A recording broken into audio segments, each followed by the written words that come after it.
Now I got to talk about the women, and everybody wants to hear this part. So, like I said before, Ugandan women are more curvy, and that has not changed in the past 5 years. It's still, in Nairobi, they have more of a big city mentality, and the girls, they're not going to be like Western girls exactly, but you can see they're going more in that direction. Focus, man.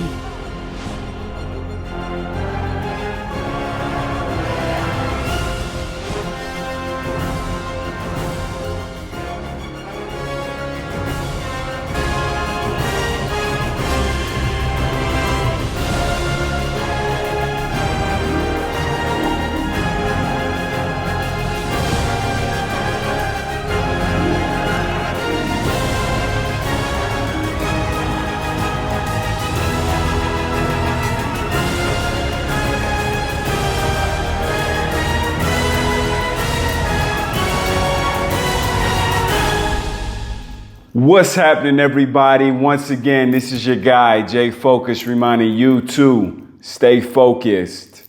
Now, today I am addressing a video, or rather, I'm doing another reiteration of a video I did 5 years ago. Did I prefer Kenya or did I prefer Uganda? So 5 years ago, I did a video called Kenya versus Uganda, which country is better for visitors? And this video obviously got a lot of attention because Kenyans have their opinion, Ugandans have their opinion, and then you have people like me in the middle who are neutral as possible and just want to put the truth out there no matter who it offends. So today I'm going to do the same thing, but this is an updated version after 5 years of how I see Kenya versus how I see Uganda.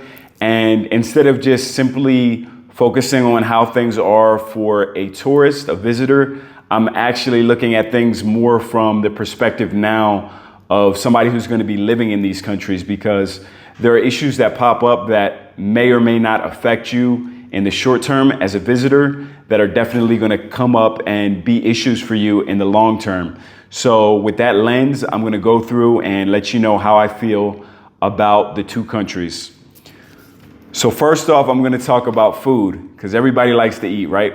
So in my opinion, Kenya just has more food options, and this one is not even controversial. I don't see how you could argue against it. In Kenya, you've got Domino's, you've got Pizza Hut. These are American pizza chains, and maybe you don't eat Pizza Hut like that much, and maybe you don't eat Domino's. I don't even mess with American fast food that much, but it is kind of nice to know that those options are there, especially late at night if you're trying to order something. I have to give the edge to Kenya because of that.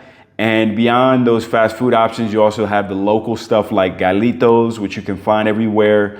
You've also got, which if you don't know, Galitos is a chicken place and it's really good quality. I enjoy it. And I'm trying to think what else. But just in general, across the board, you're going to have more options for foreign food, for other parts of Africa, the cuisine from Nigeria, from Senegal, from so many other places. Simply because Nairobi is a bigger city and Kenya has a bigger population, you're just going to have more of that, more options in Kenya versus Uganda. Now, in Uganda, I will say that the foreign food that I did try, like the Ethiopian food and the Nigerian food that I had in Uganda, was amazing. There was a Nigerian restaurant in Uganda that I went to every time I got a chance. It was that good. So you can find really good food options that are beyond the local stuff in either country, but Kenya wins this one. Transportation. We got to talk about transportation because every single day you got to move. You got to get from point A to point B, whether that's on foot, whether that's in a car, a taxi, an Uber, however. It's something that will really affect your quality of life when you're living in a country and also when you're traveling in the country. So I will say that in Uganda, the traffic is slightly worse. Now, why that is, I'm not sure exactly. It may be because the city grew faster than it grew in Kenya, Nairobi rather. But in Kampala, I felt like there was traffic all day long, not just during the peak hours. I felt like the peak hours were the entire day. Maybe late at night, you might not have traffic, but any of the normal waking hours from, let's say, 7 a.m. to 10 p.m., there could be traffic. And to me, that kind of blew my mind because Uganda is a smaller city. Kampala is a smaller city and it has a smaller population.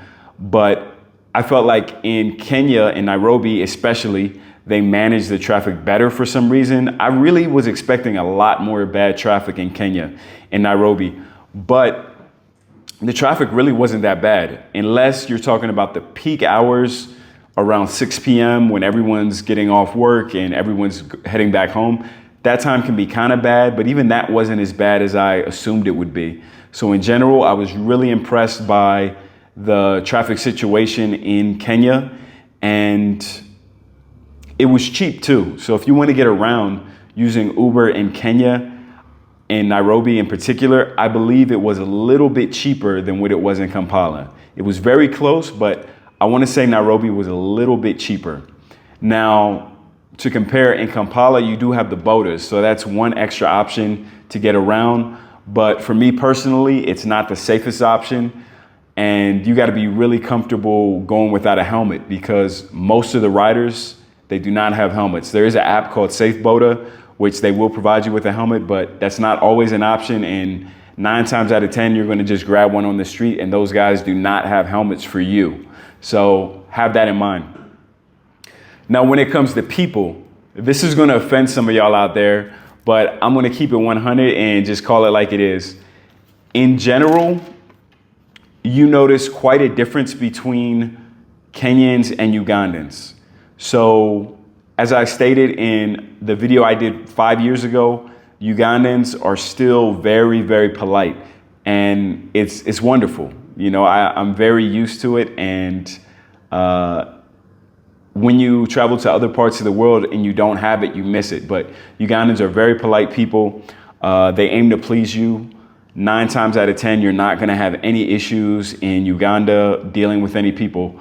Now, I will say, unfortunately, in Kampala in particular, but not only in Kampala, the beggars, the people in the street who ask you for money, they can be a lot more aggressive and a lot more annoying in Kampala than they are in Nairobi.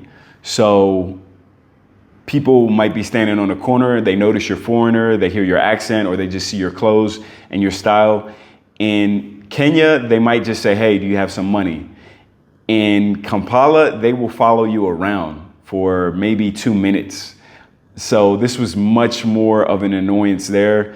And also, if you're walking anywhere down the street in Kampala, the bodas will pass by you and they will beep and try to get your attention. Now, if it just happened one time, it's not a big deal, but it happens constantly. And they will just keep stopping. So one guy will go, he'll beep and try to get your attention. You ignore him, the next guy will come and the next guy will come. So if you're doing any walking in the city, which I know some people, they don't walk when they travel. I like to walk when I go to cities. So this is rather annoying and it's consistent. You know, no matter where you're at, if you're walking, these boda guys will get your attention. And it's not like where you wave them over and then they come. Like, no, they're very hungry for your business. And I get it, but for me, it was really annoying.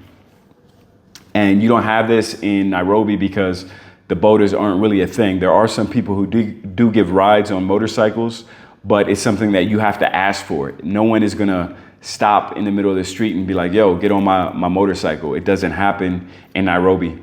Now I gotta talk about the women, and everybody wants to hear this part. So like I said before, Ugandan women are more curvy, and that has not changed in the past 5 years. It's still the same. The thickness that you're gonna see on average in Uganda is just higher than what it is in Nairobi. So I know people call me out and say, you didn't go to the right part or whatever, but I was all over Nairobi. I was in Kisumu. I've seen a good amount of Kenya at this point. Now, I haven't been everywhere, right? But I've seen a good amount of it, and Uganda got the crown. I'm sorry, y'all. It is what it is. To speak even further about Kenyan women, or rather what it's like dating women in Kenya, I will say that Kenya is the only place I've been to so far on the continent. Now, I've been to 9 countries in Africa at this point. It's the only place on the continent that I've heard women use the N-word. You know the N-word I'm talking about, and it's not neighbor.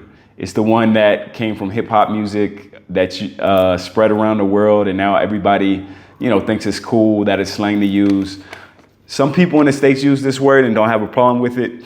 Some of us do, though. So me in particular, I don't like to hear women say this word. I don't even like dudes to use this word. I try my best not to use this word. It will slip out here and there, but it was disappointing for me that this is a common word among some segments of the population in Kenya, and I didn't experience hearing that word anywhere else in Africa except for in Kenya.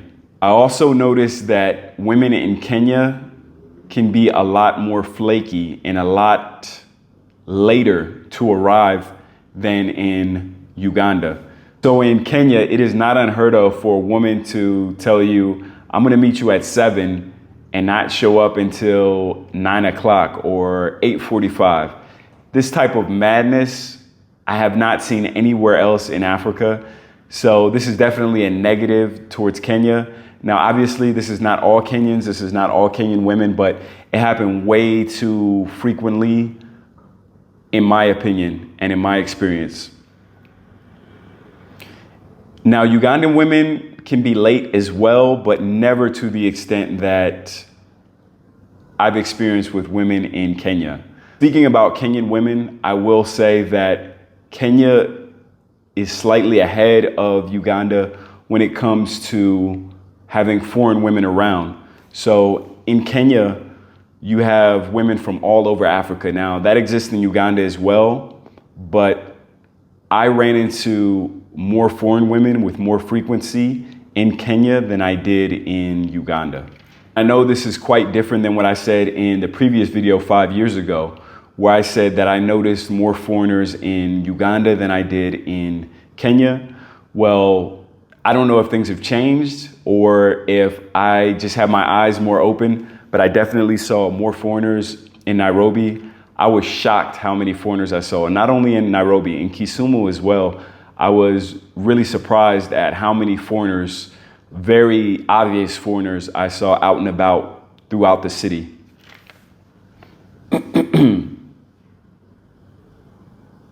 Okay, when I compare the urban area of Kampala to the urban area of Nairobi, it's pretty obvious that Nairobi is more developed.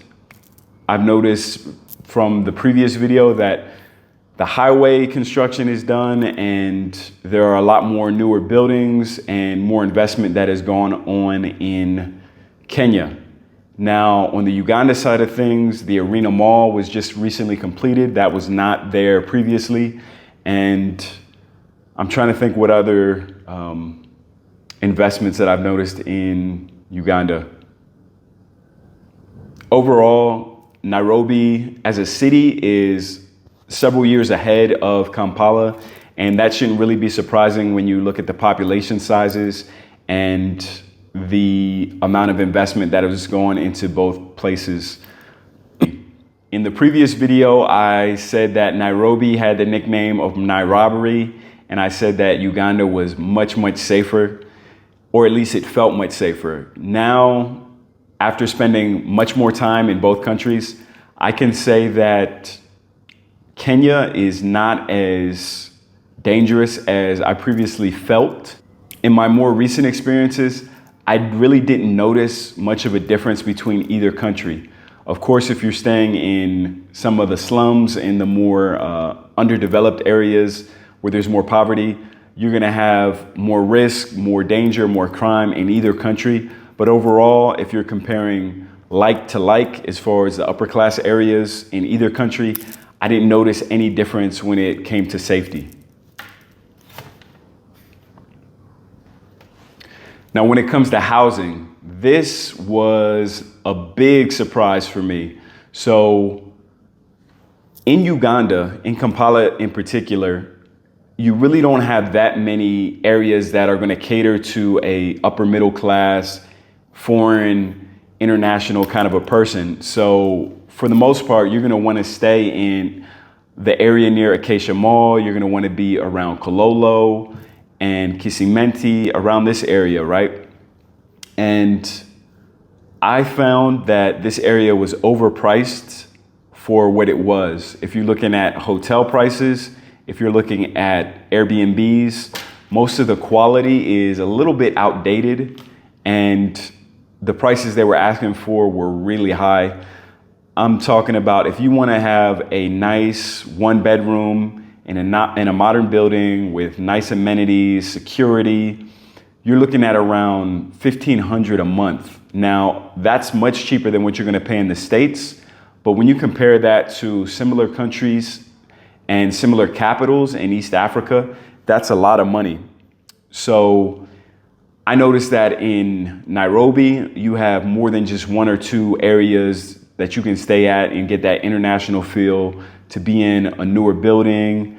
I'm talking about Kilimani, you got Westlands, you've got a whole bunch of other neighborhoods that I'm not even going to mention that are going to be to a Western standard, and you're looking at around $1,000 a month for a really nice one bedroom, two bedroom in these type of establishments, right?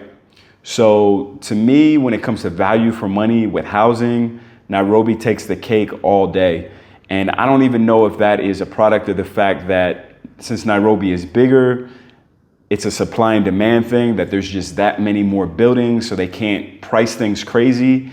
And in Kampala, it's kind of a you take it or leave it because there's less competition. I don't know what it boils down to, but at the end of the day, Nairobi is just cheaper when it comes to housing. Now I got to talk about gyms. So if you like to get your swole on, you like to get in there, train a couple days a week, you're going to be looking for a gym in the city in one of the nicer areas if you're coming from overseas to Nairobi or Kampala. Now in Kampala, the gym prices were incredible. When I say incredible, I don't mean good incredible.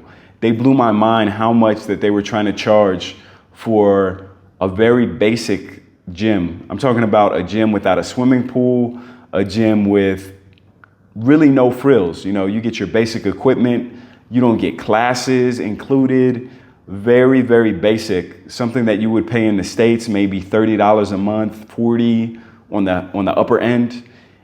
In Kampala, you're gonna be looking at around $130 a month. And no, I did not stutter. $130 a month for a very basic gym. Now, in Nairobi, a gym of a similar quality might cost you around $60 a month. So you're still paying higher prices than what you would probably pay in most American cities, but it's a big difference going from $60 a month to $130 over in Kampala. So for this one, Nairobi takes the cake. It's not even close. Feel free to light me up in the comment section and tell me where there are gyms in Kololo, Acacia, Kisimenti area in Kampala that are under $100 a month, because I could not find them. I asked around, I Googled, I did everything, could not find them. When it comes to prices for food and other daily essentials, I said in the previous video that Nairobi was way, way more expensive than Kampala. And that's really just not the case anymore. When I would go out for a meal in Kampala, I would pay somewhere between $8 to $15. When I would go out for a meal in Nairobi, I would pay somewhere between $8 and $15. So you're really not saving any money being in one city or the other. The prices were very comparable. The food was comparable across the board for the same amount of money. Like I said earlier, you're gonna have more variety of everything, whether that's shopping, whether that's housing, whether that's food in Nairobi than in Kampala. Now, I don't want y'all to think that I'm hating on Kampala. I already told y'all, man, y'all got the curviest women, y'all have the politest people. Kampala is a vibe, Uganda is a vibe. People in Uganda showed me so much love. I'm always gonna have a lot of respect and a lot of love for Uganda. And similarly, I have a lot of respect and love for the people in Kenya, but there are certain things where one is clearly better and the other is just not matching that same level. So if you watch this much, appreciate you. Go ahead, like the video, comment, subscribe. So until next time, this is your guy, Jay Focus, reminding you to stay focused. Thing is a life that's better than y'all. Focus, man.